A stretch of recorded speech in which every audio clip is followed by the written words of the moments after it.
Alright, all y'all tired gamers, dads especially. This is Hungry Horrors, a charming little roguelike with a unique twist that gives it way more tactical pressure and death than it first lets on. So let's break down whether this is actually worth your adult bandwidth. Because when time's tight, and energy's even tighter, the real question isn't just, is it fun anymore? It's, how much does it demand from you? How does it feel all the way through? And what's it like when you have to step away when life happens? Alright, so what exactly are you doing here? You follow the story of a princess who suddenly has to fend for herself after living a life of complete luxury. Only, you're not fighting in a traditional sense.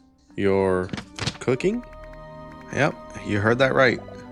The creatures of the land have been afflicted by a curse of ravenous hunger that breaks the peace. Pulling heavily from British and Irish folklore, they all become hangry in a way that goes beyond anything you've seen in a Snickers commercial. Your goal is to survive through each biome and satiate the hungry horrors standing in your way, all to open a mysterious door and uncover the truth behind the curse. Combat here plays like a card roguelike, but with a really refreshing twist. Your dishes are your cards. You usually only get to play a single card each turn, with limited discards per battle. You're constantly adapting to shifting cravings to maintain momentum and fully satiate the hungry horrors before they reach you. If you don't satiate your opponent before they reach you, game over.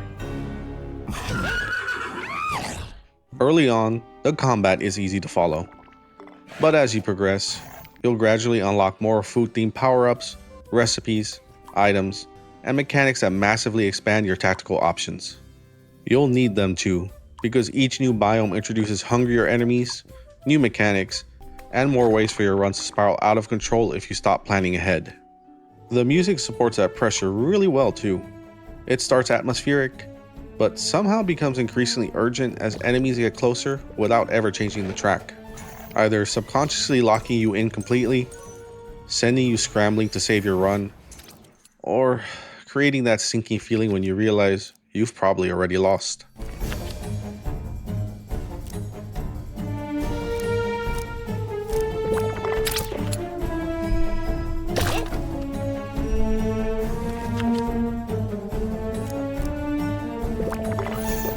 But, of course, life tends to happen at the most inopportune times. So, what can you do if you have to step away when life happens? You can pause at any point. The game autosaves at the start of every room, essentially acting as a suspense system. So, if you suddenly have to drop a run and drag yourself to sleep because adult responsibilities early in the morning, you're constantly getting natural stopping points and losing very little progress even if you quit mid-battle. Coming back is as easy as loading back in.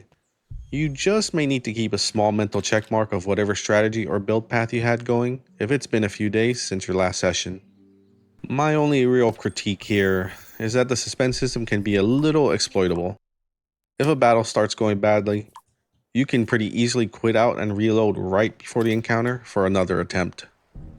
But once you finally settle in, how much time is this actually going to ask from you? You can invest as little as a few minutes into a single session and still move the run forward. A nice little feature they added if you really want to maximize your gameplay to time density, you can speed up both combat and movement to 2 times. For normal play, a single battle can take you only a couple minutes, while a biome clear usually lands around 15 to 30 minutes, depending on your build, progression, and how aggressively you play. Now, keep in mind this is still early access. A full run through all currently available biomes can take around 2.5 to 3 hours, and realistically, your first successful completion will probably land closer to around the 8-hour range while learning the systems.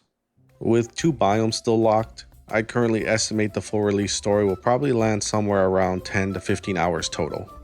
Apart from the occasional downtime between runs, moving through rooms and fights stays pretty quick, especially once you start understanding the systems and increasing the game speed. Even during shorter sessions, it usually still feels like you're making meaningful progress instead of just grinding for the sake of it. And if you want to settle in for a much longer run, The suspense system makes it easy to stretch that experience across multiple days without really losing momentum. And honestly, the time you spend with the game stays genuinely fun and keeps you mentally engaged, even once you start feeling like you're dominating runs. But the deeper you progress into later biomes, the more the game starts escalating both its mechanics and punishments. Early on, I'd actually say the difficulty is fairly low. Your strategic decisions are still pretty focused and the game eases you into the systems naturally. You can also choose between the standard vanilla experience and the spicy mode if you want a greater challenge. For the most part though, I'll mainly be talking about the intended vanilla experience here. Every new biome tends to introduce not only hungrier and more dangerous horrors than the last, but also new ingredients, recipes, and tools that gradually help you adapt to those challenges.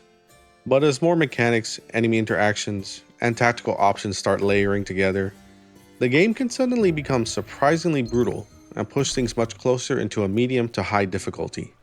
Some of those later threats can even punish blindly overcommitting into certain forms of scaling because they scale off of your power too. I got one shot the first time I encountered one, but honestly it kept the strategy far more interesting than just blindly stacking bigger numbers. On the flip side, mastery here feels extremely rewarding, to the point where later on, I found myself creating setups that could outright bypass some of the core pressures the game was built around. And honestly, I think that really highlights just how much depth and mastery potential is already here in early access. But the deeper you progress and push towards mastery, the more the game starts asking from you mentally too. So, focus here isn't something that constantly needs to be on. You're not dodging attacks or dealing with high reaction speed gameplay. Honestly, you could practically fall asleep between turns without issue. Heck, you can play it one-handed. But mentally, depending on the kind of player you are, this game might be far from a relaxed experience. The amount of focus this demands from you scales pretty directly with both the difficulty and how deeply you choose to engage with the systems here. You can even choose between options that can adjust that mental load depending on the kind of experience you want. Because eventually, you're not just thinking about your current turn anymore.